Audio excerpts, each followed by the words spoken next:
Welcome to the latest edition of 42 Stories Anthology Presents. I'm your host, Bam, and we have one of our award winners with us tonight. Let's welcome Alice. Hello, I'm glad to be with you today. I will always love to talk about my creative work. Well, that's great because I have some creative questions for you. All right. Linda. So the award mentioned was, why don't you tell us about which story that was and give it a read for the viewers. Sure. Just by way of background, I spent my profession as being an attorney, and not just any attorney. I did baby placements for adoptions. So I drew on my experience from that because sometimes people have a very negative view of someone placing a child for adoption. They think they're just giving their baby away. And I wanted to kind of blow up that conception because that's not how it is. So the title of my work is A Good Mother's Giving and Grieving Heart. He was hers for 9 months. She carried him, nurturing him to greet the world. Upon her son's arrival, she tearfully signed legal papers for him to have new parents. She didn't give him away. She gave him a wonderful life. And that's so true. That's not fiction. That's not fiction. That is true. I saw it time and time again. It's one thing to just read a story, but hearing you read it, it makes so much more into the story, and it's very impactful. So I'm very grateful that you were able to read it for viewers. Well, I appreciate the opportunity to read it because adoption is a passion of mine. I want people to understand it. It's a loving choice. Yeah. Well, according to your bio, you've been an attorney and writer as a passion, and you handle private, domestic, non-relative baby, infant adoptions, baby. But that's in Florida, and you've been doing Yes, that sir. for 35 years. So Yes. you're an award-winning published writer, pens a weekly blog and faith column, and you see stories everywhere. And it shows in that story that you just read that you took something real and you made it into a great story. Yeah, people ask me, where do you get your ideas? And I'm like, well, just keep your eyes open. I wrote a devotion. I was driving down the road and saw these orange coins next cones in the road, and something came out of that. I mean, it's just keep your eyes open and think about what does this mean? How can I relate to this to something? So always stuff out there. Yeah, Hemingway did that too, and he would push writers to do it as well. And it's great to see writers doing just that, with Yes, sir. skill. Where are you located? I think I mentioned Florida. Yes, I am in, well, I laughingly call it, and humor is my voice for a lot of things. I say that I live in LA, which is lower Alabama. I'm in the Florida Panhandle, which is right underneath Alabama. So I'm nowhere near Disney World. People say Florida and they think, oh, you go to Disney World. I'm like, that's in a different time zone. Florida Panhandle's in the central time zone, not the eastern. So that's where I am. I'm in a little place called Niceville. You can joke about it, but it really is nice. Very close to Destin, which is a very famous resort. And yes, we're in the area. We're close to Panama City Beach, so we have sharks out there. So I avoid them. Say what you will about Panama City Beach, but I'll always have my memory from taking a camping trip to St. Andrews for a weekend. Yes. And I spent 3 days there writing, and it Yeah. was some of the best writing time I've ever had. People are always It's like, beautiful right, here. they need to go It's there. just beautiful. Just Yeah, avoid it's the called water. the Emerald Coast Yeah. along here because the water is so green and sugar white sand beaches. So I'm very blessed to be able to live here. I know some people have to come a long way or pay a lot to come here, and it's my backyard. One of the top most beautiful beaches I've seen, and I've been to Costa Rica and I've lived in Japan and been all over their islands, and still that beach is so great. It's so gorgeous. And you're like, but about your writing space, where's that? Well, I retired from doing my adoption work after 35 years of doing adoptions. So I'm at home now. I work from home. I do some remote work for a publisher, doing copyright applications and getting ISBNs and proofing books. But I have a home office. So I work at home. I'm an introvert, so that's great. And the way my writing style is, it's wonderful to be here without distractions. So I'm at home. Yeah, you can see behind me. This is my home office slash second bedroom in the townhome. And it's very quiet for right now because all the animals are asleep. Okay. How many animals are there? Well, I have a Hemingway cat. Oh, So Hemingway was famous for having the six-toed cats. mhm. And so her name's Mocha. She's a Hemingway cat. She tries to inspire me by walking across my, laptop. I have a dog, which is a dab. I came up with that name. It's a cross between a dachshund and a lab. Oh, Don't ask me how that happened, but we have a dab. oh, And then I've been keeping my daughter's dog, who's a huge fluff ball. He's 136-pound Great Pyrenees Australian Shepherd mix. hmm. So yeah, Quite a plenty house. of inspiration from the animals. Yeah, animals can be really inspiring. But about inspiration, is there any music or movies, or are there any music or movies that inspire you out there? Well, I don't think movies or music inspires me, but I can draw on a song. Paul Simon's The Sound of Silence. I like silence when I write. That inspires me because I'm in my own little writer world and I have to focus on my thoughts. To me, listening to music or anything while I'm writing is just too distracting. So Hmm. I like to be totally focused and in the groove. Hmm. So it's usually very quiet. So I'm glad my husband works and he leaves the house. So it's awfully quiet unless the dogs want out. Same here. My girlfriend will work. She's a nurse, or I guess caregiver. So she Mhm. do a night shift sometimes, and I'll get the whole night to write if I'm off. And so it's a good trade-off because if she goes to work, I can write. Yay. Bye. Sorry, I have to leave. Yeah.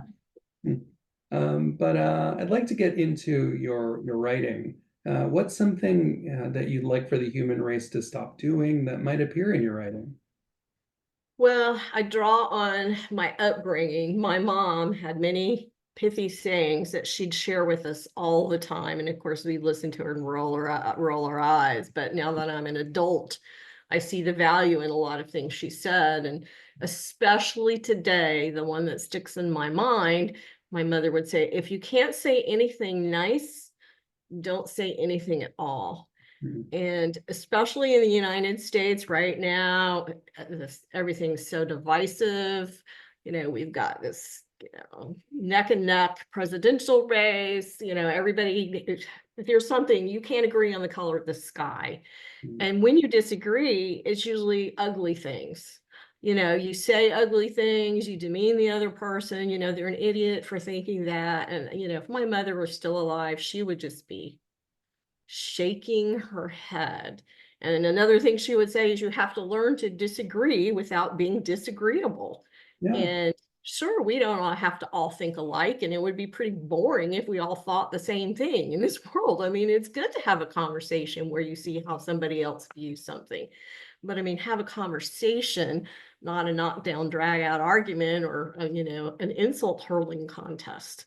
yeah, So my writing, especially the faith column I do, I draw on that. You're not an island unto yourself. You live in society and you have to be nice to others. And based on my faith belief, I mean, you should be loving your neighbor, not, calling them names or, destroying their property because they support a different candidate or stealing the sign out of their, don't do that. Just learn to get along, be nice. I mean, that's so basic, you know, but basic things are like they say, common sense isn't so common, and basic human courtesy and loving each other, that's kind of out the window. But mm, I want to encourage people through my writing, not beat people up or break them down. yeah, If I present what I think, if you don't agree with it, well, I mean, that's your right, but I'm not going to call you an idiot or how can you think not agree with me. They have to have room to have discussions and hear the other side. At the end of the day, I may not change your mind, but at least I've expressed what I think in a, courteous, kind, thoughtful, well thought out, hopefully, manner. That's what I use my writing for. What was your mom's phrase again? Well, she said, if you can't say anything nice, don't say anything at all. And then she also said, learn to disagree without being disagreeable. Okay, so there were two. Both are great things. Yeah, stop and think before you say that. Is it helpful? Will it hurt somebody? If it will, then don't say it, or say it in a way that won't do that. Yeah, my mom's expression that she would always say, which has helped me in life since she's been gone a while, but I still hear it sometimes. Like I could hear it in her voice because she said it so much. And that's the thing with parents is that they repeat themselves. And then when they're gone, you can remember their voice because of that stuff they repeat. Exactly. So they need to keep doing it. She'd say, this too shall pass.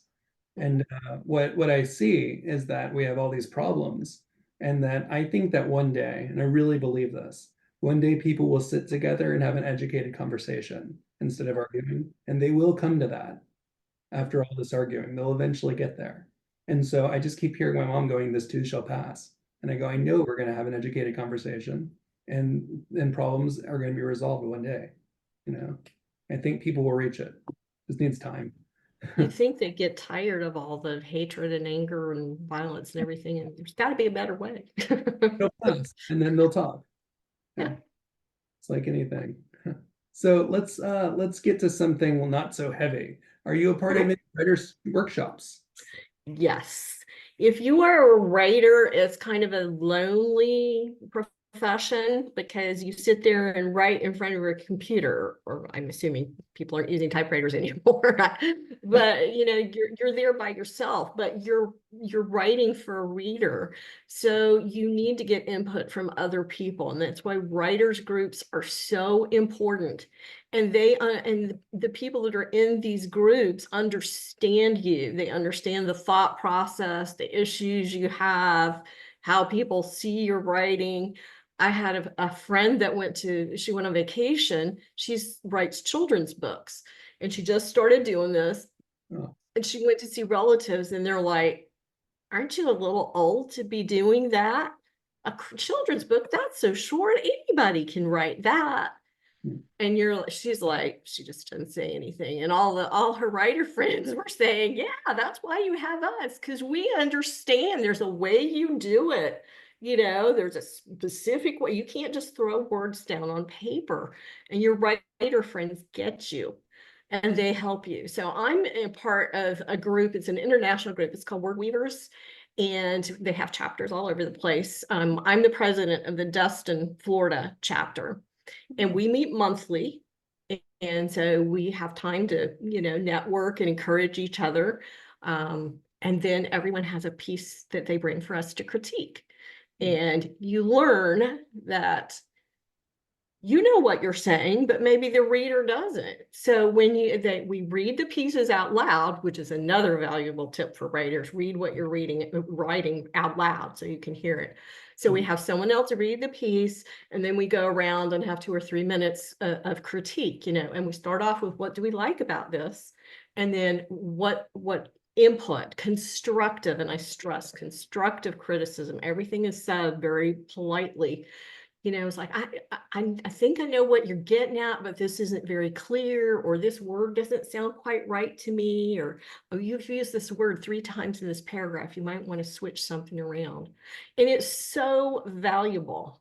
I mean, when you start out, it's kind of difficult because that's your creative baby and you think it's the best work, that you can do. And you learn. People in your group have your back. They want to encourage and support you. They're just wanting the best for you. So one of the best criticisms I ever got, I knew the meeting was coming up, and so I hurriedly wrote something just to have something to take. And when I took it, one of my best friends said to me after it was read, she goes, Alice, this really isn't your best work, which I knew deep down because I did it hurriedly. But for someone to actually say that to me, so it's great because you can't rely on a spouse or child or friend that doesn't write to tell you what you need to know. Writers know what needs to be improved.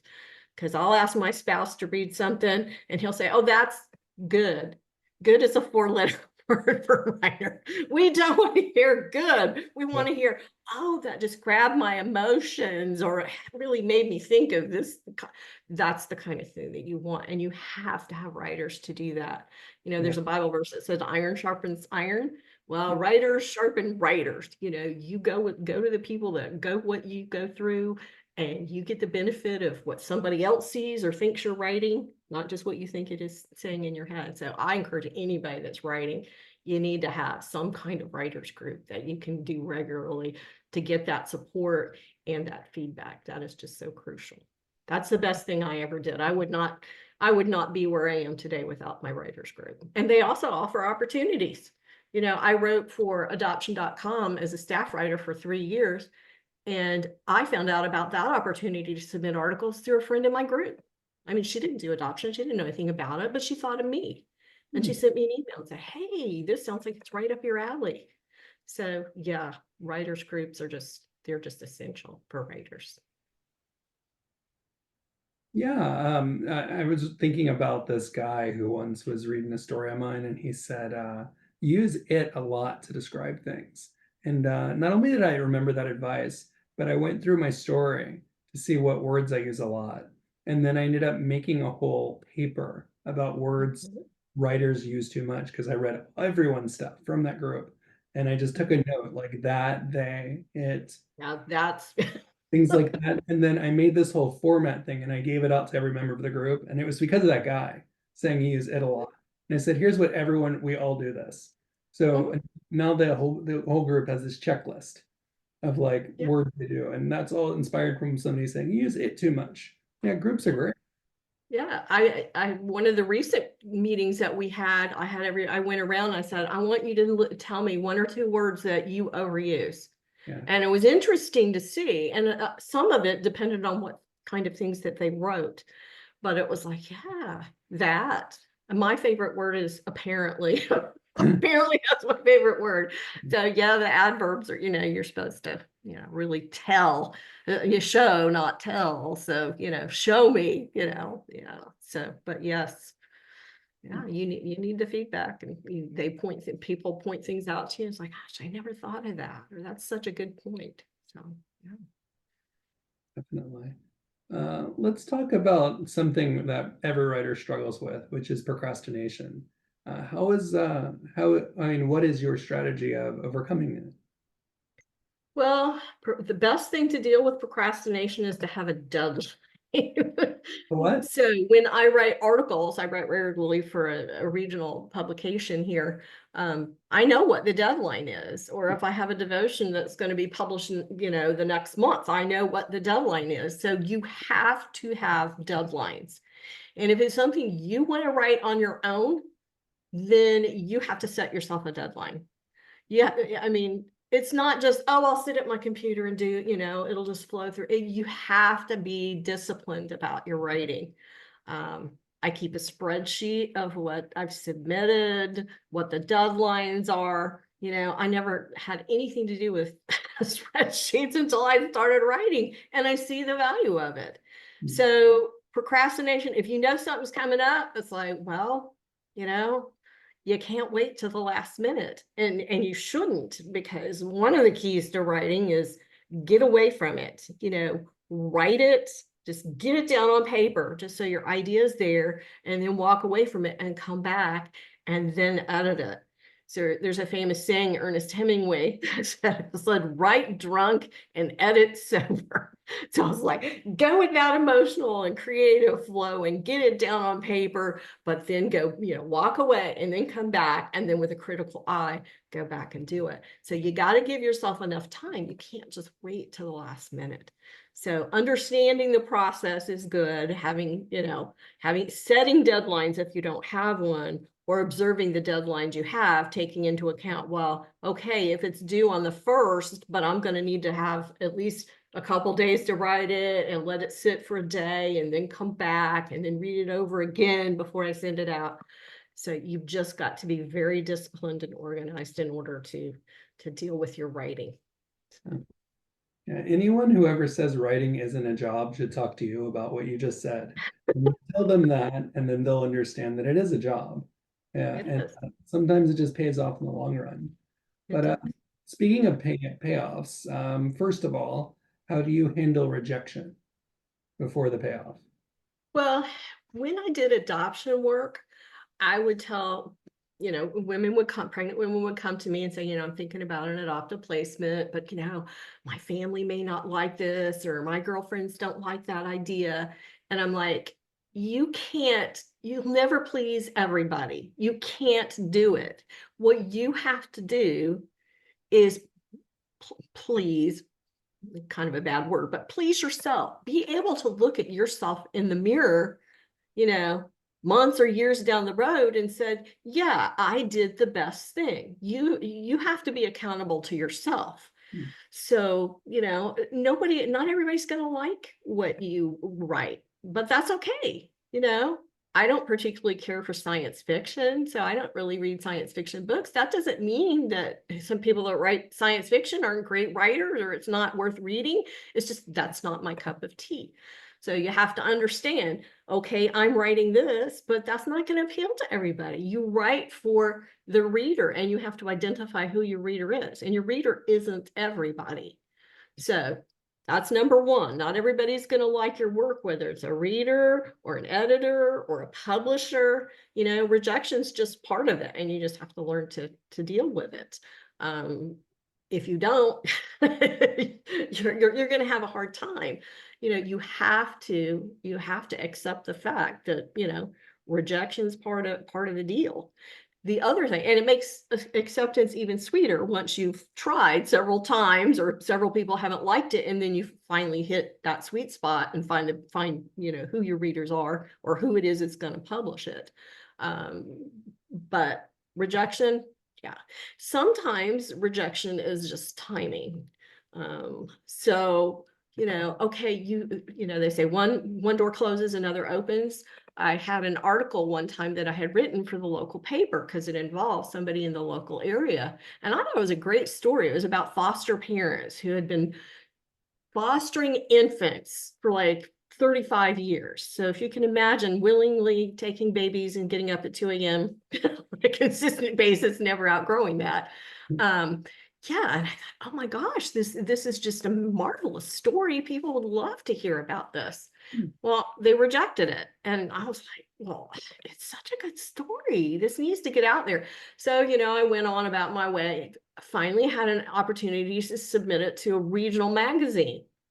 And I sent it off to them. And guess what? They wanted to publish it. And Great. they paid me for it. I wasn't going to be paid for the submission to the paper. So I was paid for it. And then I come to find out that was the featured article. It was on the cover. They had a picture of the little infant wrapped in the little baby blanket. And that was the cover story. I'm like, that just blew my mind. If I had settled and really I said, oh yeah, I want this to really be published. See, if I hadn't had that rejection, I wouldn't have made it to where I actually had a wider audience to listen to this and to be able to read this wonderful, wonderful story.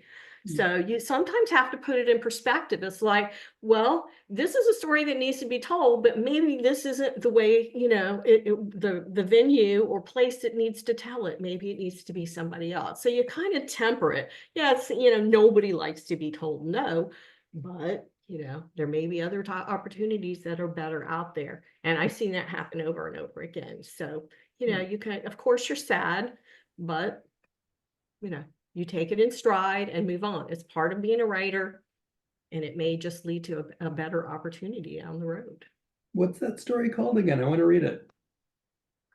The story, oh, I can't remember the name of it. I can email it to you. Sure, But sure. it was about a foster couple here in my local area, and they would take newborns in, foster for a while, and then they'd go back to their parents or be adopted, and then they get another infant. They did this for like 30 something years, and it was just heartwarming. And and they're still in touch with most of the children that they had fostered, and it was just a feel good. So you hear all these ugly stories in the news, it's like, here's something positive. So yeah. it was wonderful. It was published in Go Magazine, which is a regional magazine here in the Florida Panhandle. So yeah. Okay, then I could find it. But with that, you mentioned acceptance. How do you celebrate acceptance? Yay. Well, I recently had that experience because it's been maybe 3 weeks now. I got an offer, but contract offer. So I'm busily working on the manuscript for that. That was also a long time coming. And acceptance, couple things I want to say about acceptance. I think the tendency for writers, or at least for me and the people I've taught to, a lot of times you get the acceptance like, yay. And then 2 minutes later, you're like, oh my gosh, this is the deadline. What am I going to do? And you just zoom on to the next thing. And I told a friend of mine, and she said, this is the best advice that, she had gotten a book contract, and I told her, I said, yeah, you're excited about this. And I know you're worried about the time frame, but take the time to celebrate what you have accomplished, because this is a big deal. Take some time to savor, the achievement before you rush off into what's the next step. You worked hard for this, so you deserve to savor the acceptance. So when I got that, it was like, I think I had a glass of wine or something like that. I don't go crazy, maybe a nice dessert, a glass of bubbly, something like that, and take the time. And it's a gift to be able to get your book published. So I want to thank the people that have helped me to do that.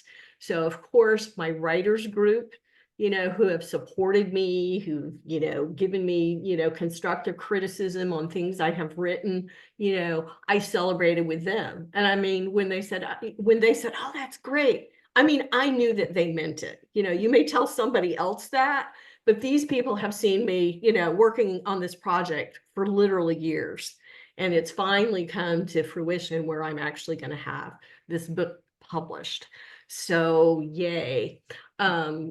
The other thing is, I wouldn't be where I am today if it hadn't been for other people. I need to put it in perspective, understand that other people have helped you get there, especially my parents. I mean, they stressed education to me. They're in heaven now, but I mean, if they were here, I would thank them profusely, because I recognized, they molded me into the person I am today. They wanted me to become educated. They, encouraged my writing talents. So I appreciate everything that they did. And then I believe my talents are God-given. So I'm like, thank God for this opportunity to write and, get my ideas out there and have people actually read them and agree with them. And, and it's not about how many people you reach, or if you reach the New York Times bestseller list. I mean, maybe for some people that's it, but that's not for me. I want to make a difference for someone.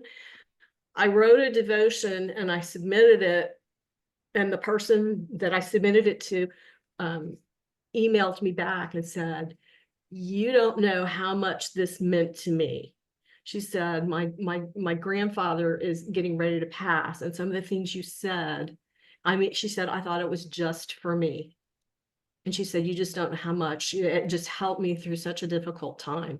And I'm like, if nobody else reads this, that's fine, because it made a difference to somebody else. And that's, that's what it's not fame and fortune. And if you're a writer, unless you're John Grisham, you're not going to be a millionaire.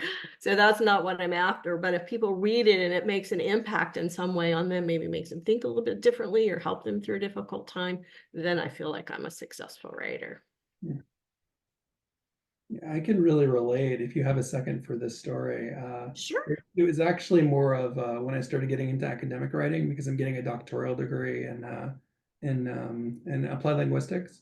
And my first published article was about pronunciation, because it's my passion in writing, in writing for academia. Because when I moved to Japan, I was walking through an airport carrying 200 pounds of luggage, and I was so thirsty. I said to someone at a kiosk, can I have some water from your sink? And he says, wakaranai, which means I don't understand. And I said, water, come on, water. And I showed him a container. He's like, oh, wata. And he had no idea what water meant, because he's used to the katakana pronunciation, which is Mhm. wata.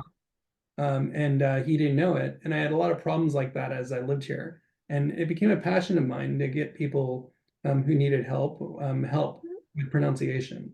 And so I wrote a paper about that, how I helped someone with their pronunciation through 6 weeks. And then after I did it, I do it with like computerized assisted learning, pronunciation tips, tools with online. And after the paper was published, someone emailed me that the paper really changed them. They're Japanese, and they saw that they could fix their pronunciation problems, and they were thanking me. And this was meaningful, and I never experienced that as a fiction writer. Well, I haven't yet, but I'm sure I'll get there like you. But it happened with that, and yeah, exactly what you said is so true. It's very meaningful, just that one person helping them. Yeah, yeah. Put a So face on the reader. thanks for You're that. writing for real people. So that, that just drove that home to me. You're not just writing to, see your name in print. You're writing to talk to people through the words you put on the paper. Yeah, exactly. That said, you've mentioned organizing a few times. Why don't you talk more about that? Well, my mother, here's another pithy saying of my mother, failing to plan is planning to fail. So I'm a big organizer.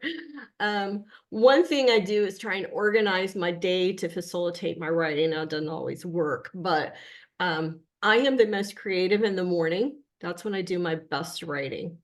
So, 7 a.m., my husband leaves. I may still be in my pajamas, but I'm typing away. I'm not a night owl. So I try and organize things. If I have to make an appointment, can I do it in the afternoon? If I have to run an errand, can I do it in the afternoon after I've had my writing time? Because it's hard for me to do it later in the day. So that's one thing, is timing. You also have to prioritize. If your writing's important, you make time for it. It's your favorite TV show, you're going to make time for it. So you just have to make time for your writing. So just do it. So, but you also have to prioritize in the time schedule that I've mentioned before. I may feel like, oh, I'd love to write this, great idea that I just came up with. But if my deadline's approaching on an article, I have to be disciplined and do that first.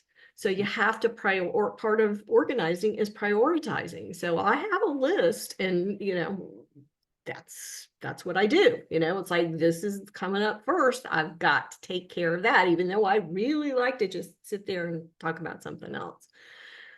The other thing is being prepared. For me, I don't just sit down at the computer and thoughts just, flow into my brain.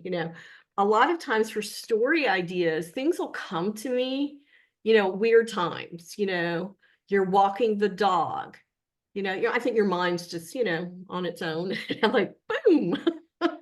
I was doing an author selling event this week, and I was sitting at the table with my books in between customers, and I came up with 2 great ideas of things to write about, or in the shower, or you think about it when you're sleeping.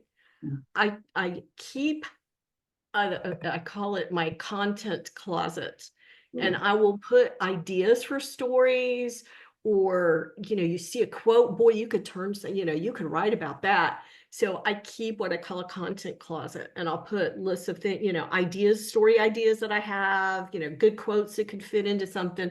But you got to be prepared for that. So keep your phone handy, or a notepad by the bed, to be organized in order to do that.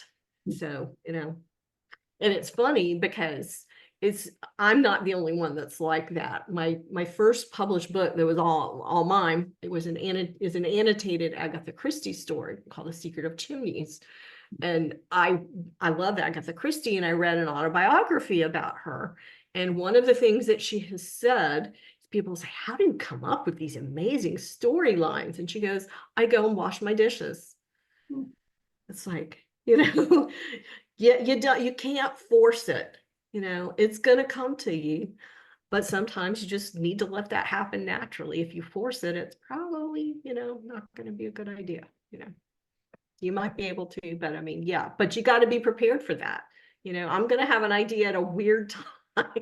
I've been known to like call myself when I'm in the car and leave myself a voicemail message. Hey, write about, or here's this quote I just heard on the radio. And, then I'm prepared to go forward with that at the proper time. So yeah, you just got to be, and then just look around you. Like I said, you'd be amazed at the things.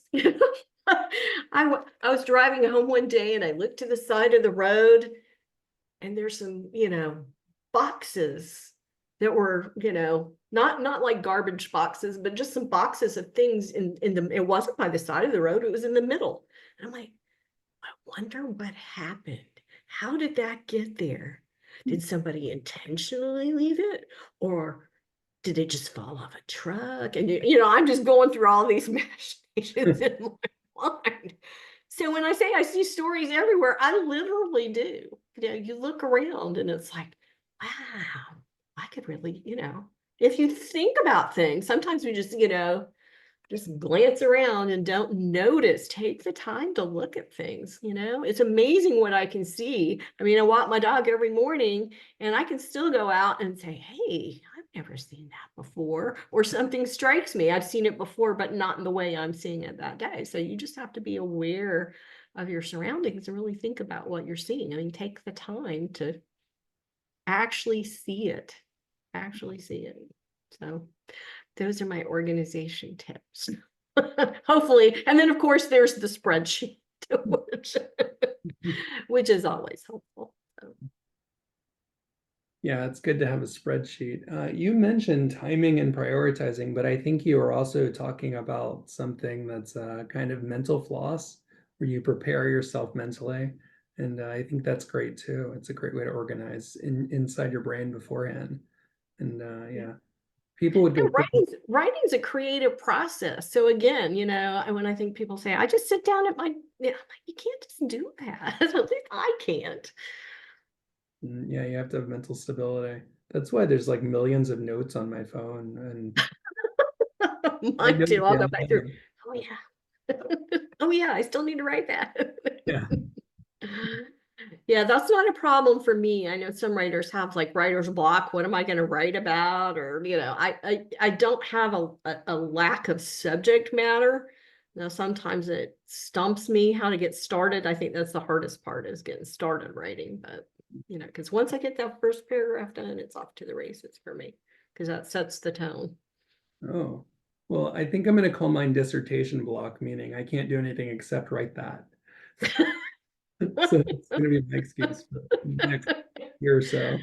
That's why I'm not writing. Why don't you tell well, your readers and also Yeah. viewers, where they can find you on social media? Well, you can find me on social media. I'm all over the place. I write a weekly blog. It comes out every Thursday morning. It's called Alice in Wondering Land.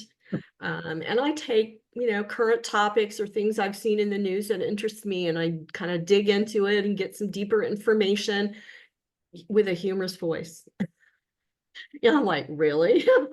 Or I'll make, kind of, the sarcastic comments about things. And I have one writer friend that she goes, I get all my news from you.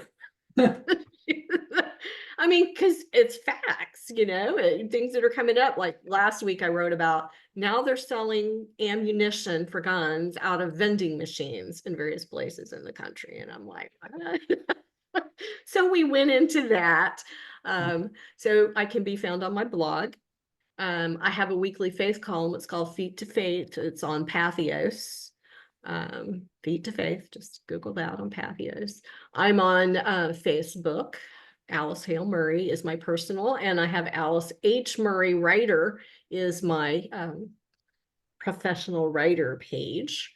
And when I say humor is my voice, I mean, I follow through. And talk about being disciplined every day. Every day I post what I call a funny, and it's usually, and I do it on Canva. I'll come up with a picture and a joke. And I've gotten 3 jokes published in Reader's Digest, Nice. from Good job. doing that. And I keep a spreadsheet with the jokes so I don't repeat them. So humor for that. I'm on Pinterest. Yeah, all over. I have a writer, author, Alice H. Murray is my website. But if you go to my writer page, there are links to where you can find me. And if you want to see what books I'm in, I have a lot of books. I'm in a lot of compilation books like guideposts and chicken soup and things like that. So it's not entirely my book, but I have writing pieces in it. So the author page for Alice H. Murray on Amazon, and you Oh, can see the books that I'm in. okay. Well, I just followed you on Facebook, so Oh, yay! at least get one out of that. And I'll click out on the other things.